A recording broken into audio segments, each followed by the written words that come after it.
who decides which thing it's correct by the halacha? I don't know. By the Orthodox, there is maybe the great rabbi. I don't know who decides, and if they have something, who decides? I don't know. If in Bethel they sit women and men together, and in another community they want to use the women talit, who decides or who says it's all right, it's not all right? Is there somebody like a great Masorti rabbinate? Yeah, well, first of all, we have great Masorti rabbis who are very knowledgeable in halacha, and they actually write tshuvot, they write responsa about different issues.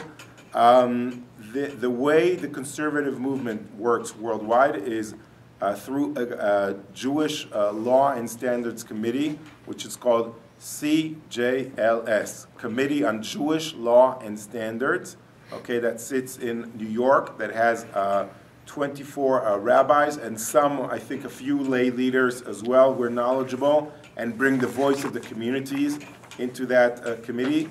And all the different halachic issues of the movement come up to them, and they work and decide on them. For example, issues of conversion, issues of women in the religious world.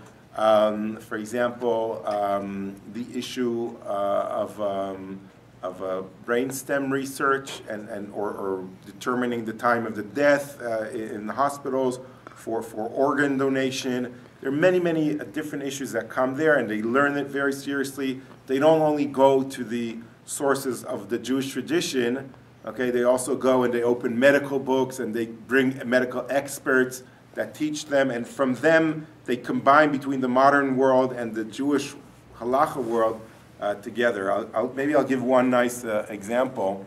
I was just in Bethel, Mexico a few days ago, and I see people sitting there on the floor and are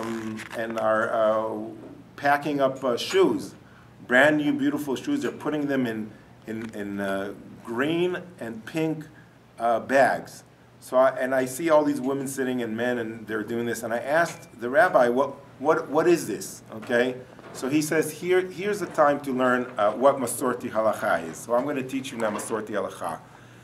It's actually a very moving and very sad story.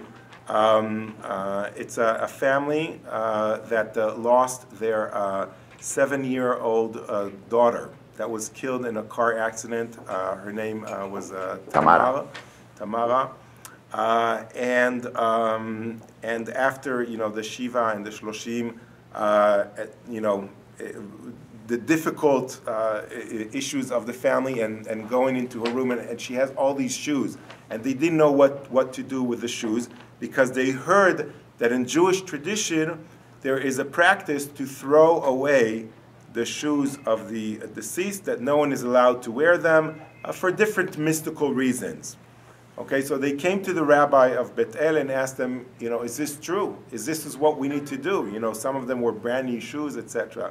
So the rabbi opened the books, okay, and he came to a responsa of the Masorti movement, actually from a Rabbi David Golinkin in Jerusalem, which is one of our great scholars, teaches in the Schechter Institute, and he researched it throughout Jewish history, and he saw that this custom is based on some mistakes that people did not understand, and also all kind of mystical reasons that are not necessarily related to halacha.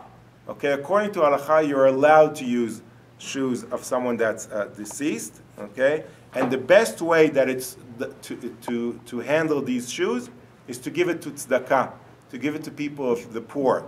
So suddenly the mother lit and had a smile on her face.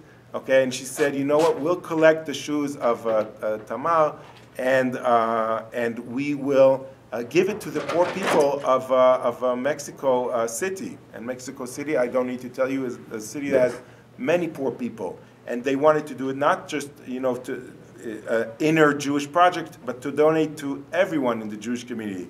That's, by the way, something special that only the Masorti community is doing. I don't think the Orthodox communities give out shoes and things like that. They do a lot of Orthodox also do a lot of tikkun olam and a lot of these things. Maybe shoes not, but a lot of things. To non-Jews? To non-Jews. Okay. And in Mexico, it's a very common practice. We have to give something back to everybody. So Okay. So I take back what I take back what I said, but what they really started to do is to collect shoes. And when people heard about this project, until today they've collected 15,000 shoes yes. from